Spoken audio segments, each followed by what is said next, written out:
Welcome. Thanks for coming out this morning. We are excited to have Rod Blum in Washington. You guys have a fighter who will fight for you, who will fight for your freedoms, who will fight for a balanced budget, who will fight against overreach of big government. Reminds me of a story I was told when I first got there, and I think Rod can second this.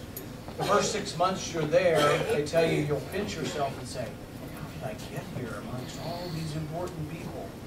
The next 6 months you'll pinch yourself and say, how the heck did the rest of these guys get here? So there is an awakening. And the one thing that I've been very aware of since I've been there is that there is no monopoly of knowledge in Washington.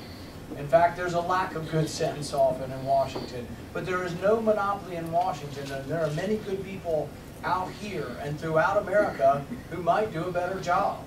In fact, when we get new fighters like Rod, we're excited because he's not afraid.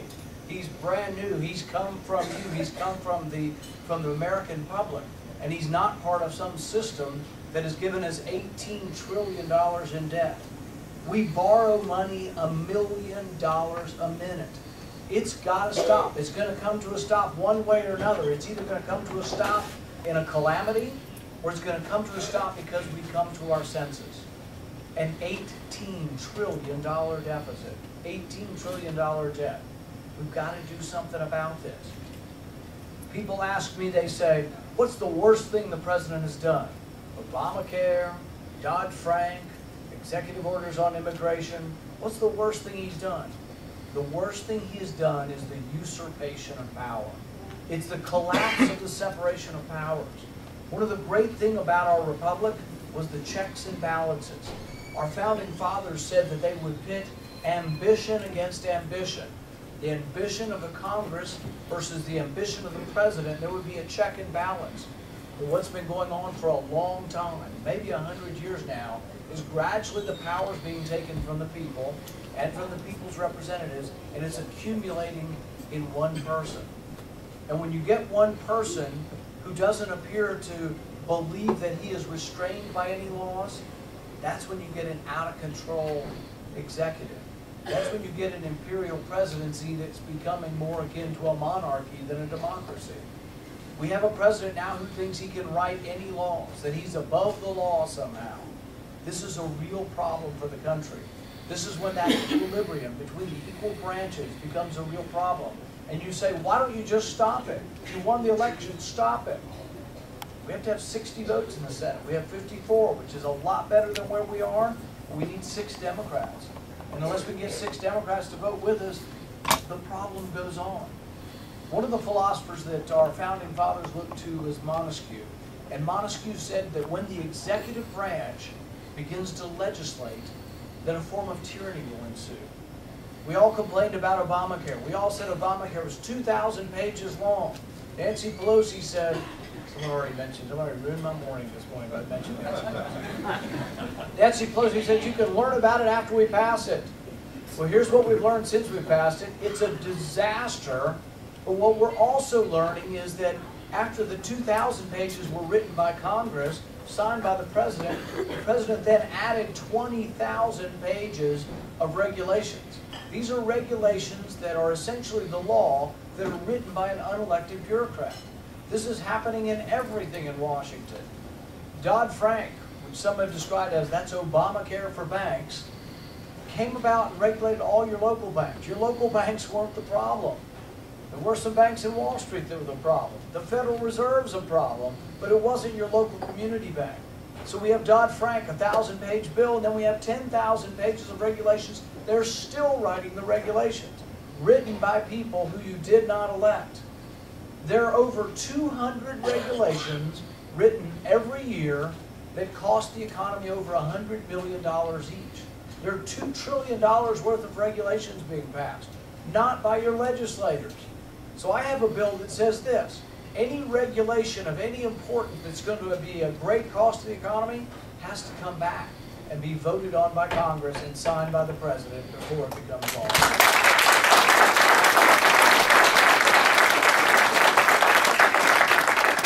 I have another very radical proposal, and you won't tell anybody how radical it is. They should read the bills before we pass them.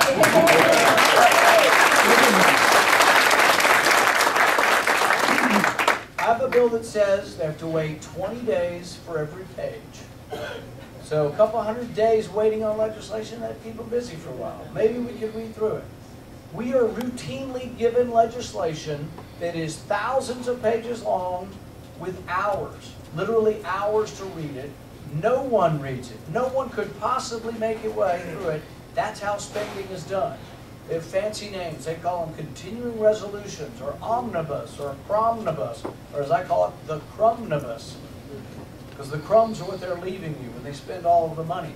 Thousands of pages long, they have these bills. No one can read them. You're not allowed to amend them. And so what happens? They're the spending bills, and they just simply go on. Nothing is improved. No regulations are ever repealed. No spending programs are ever repealed. I've got an example of one I think we ought to get rid of. We spent $1 million on a study to find out whether male fruit flies like younger female fruit flies. I think we could poll the audience and figure that out. $1 million. We spent $500,000 studying a menu for Mars.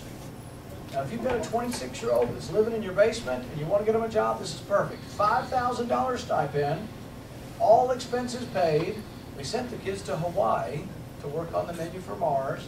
And so after 2 weeks on Hawaii, $5,000, all expenses paid, you know what a bunch of college kids came up with for the menu on Mars? Pizza. We spent $125,000 at NASA for a 3D pizza printer. I guess they're going to use that when they get to Mars. We spent $1.8 million on developing roll-up beef jerky. We sent $8 million to Fargo, North Dakota to combat terrorism. I guess it's working because there aren't any terrorists in North Dakota. But here's the problem. We do have real problems. Terrorism is a problem. We have to fight terrorism. We have to protect our capital and our main ports and areas where terrorists might come. But something that is well intended then is taken and destroyed, and it becomes an earmark for every community, and $8 million in Fargo is a waste of money. We spent, you know what a mine-resistant ambush protection vehicle is? It's a 20-ton vehicle that is necessary for the military. We should have them. We now have passed out 600 of them to little communities around the country. Keene, New Hampshire has a military personnel carrier. Dundee, Michigan, 3,900 people, has a 20-ton mine-resistant ambush protection vehicle. Meanwhile, we have a threat in the Middle East. I've got an idea. Why don't we round up all that stuff we're given to small towns that is military equipment that has no business in a small town? Why don't we send it to the Kurds so they can beat the crap out of ISIS?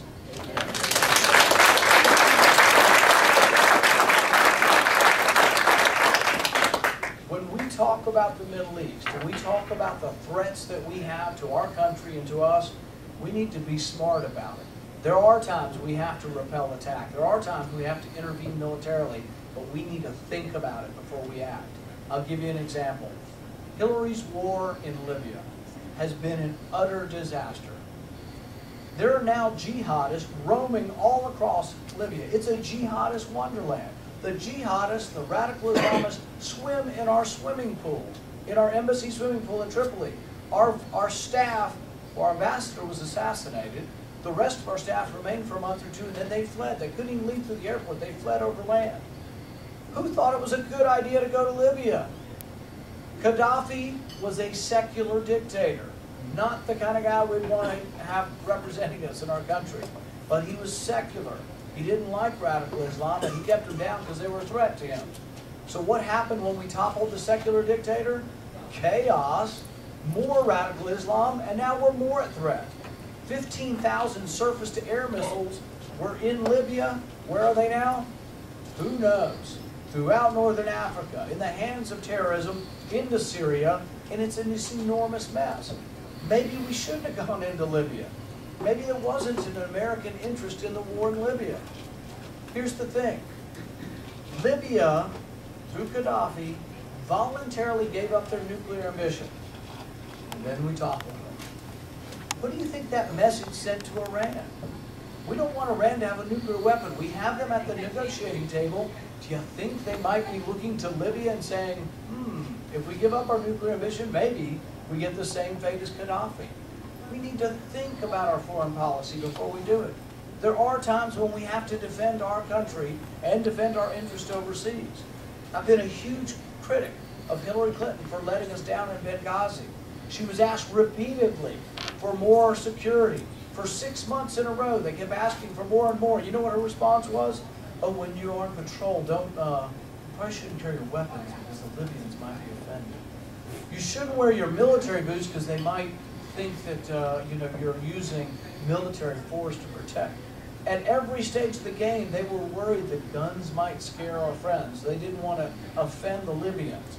And in the end, they provided so little security that in the end, when the ambassador was pleading for help, over and over again, he sent message after message, cable after cable. They were ignored. When Hillary Clinton came before my committee, I asked her, I said, Secretary Clinton, why did you read the cables? Why did you deny these cables? And she said, I was busy. I didn't have time to read them.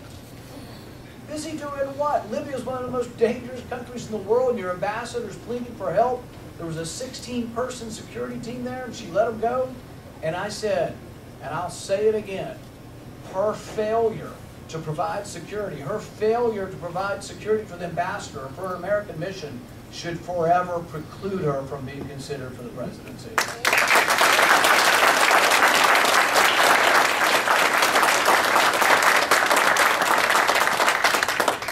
A year ago, I was one of the few people who said, I don't want to send arms into the Syrian civil war, a little bit over a year ago.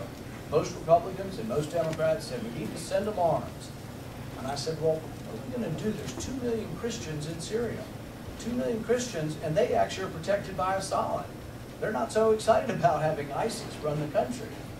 And so the Christians over there are torn in the middle.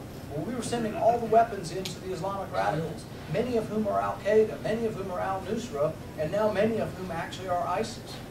One of our CIA operatives said, you know what? The only thing moderate about the Syrian rebels is their ability to fight. We poured 600 tons of weapons into that Syrian civil war. Once again, acting without thinking. Acting without thinking. 600 tons of weapons.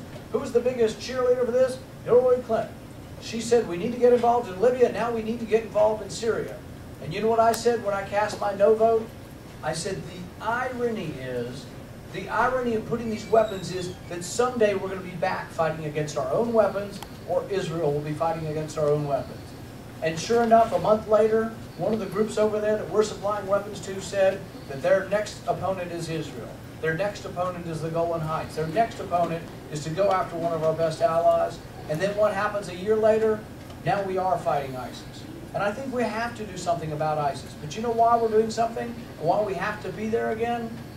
Because of a failed foreign policy that got us involved in a Syrian civil war that supported the wrong side. There was no good side in that war, but by supporting the Islamic rebels, ISIS grew stronger and stronger and stronger, and now we have to go back because our embassy is threatened in Baghdad. Our embassy, our consulate is threatened in Erbil.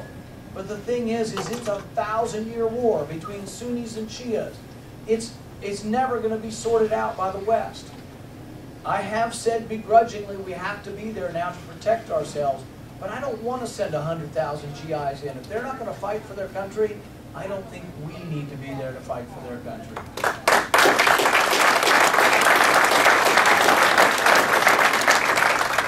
We have to be there to defend our American interests, and we will do that. We can help the Kurds. We can help the Iraqis. We can help them beat back ISIS because ISIS is a menace.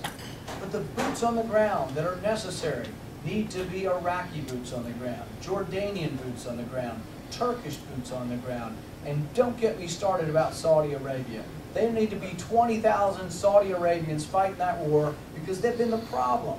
The Saudi Arabians have been financing the radical elements in here and have made our problem worse. Do you know that the missing pages of the 9/11 report that are not allowed to be made public? I can tell you what I think's in them because I haven't read them. But they're still top secret. They are links of the attackers on 9/11 to high people in the Saudi Arabian government and wealthy people in the Saudi Arabian society. They've been financing radical Islam for 30, 40, 50 years. If they're an ally, they need to be told no more. We're tired of you funding the enemy, and we're going to expect you to behave, and we're expecting you to step up and fight against this barbaric form of Islam, which is ISIS.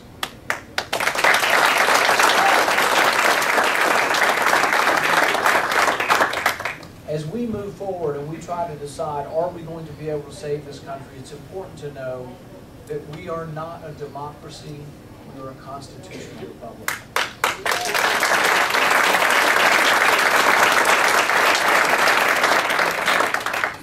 The majority can't do anything. The majority is restricted and restrained by the Constitution. You have natural rights that are given to us by our Creator, and the government is instituted to protect those rights. The government is to, the purpose of the Constitution wasn't to restrain you, the purpose of the Constitution is to restrain government.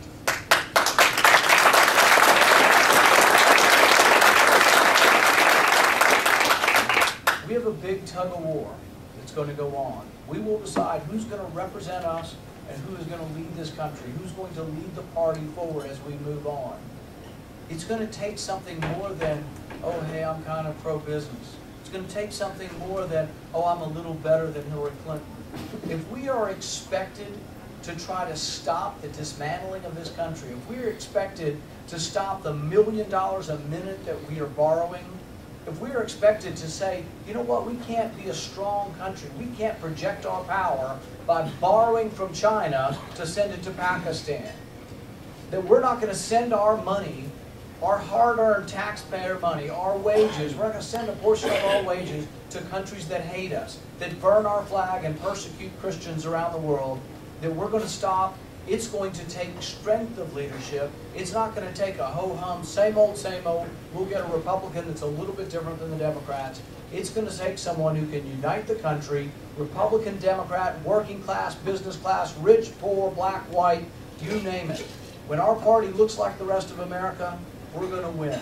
When we can bring our message to everyone and bring it with optimism and hope and say, you know what, this country's the greatest country ever. We just need to unleash the American public, unleash the ingenuity.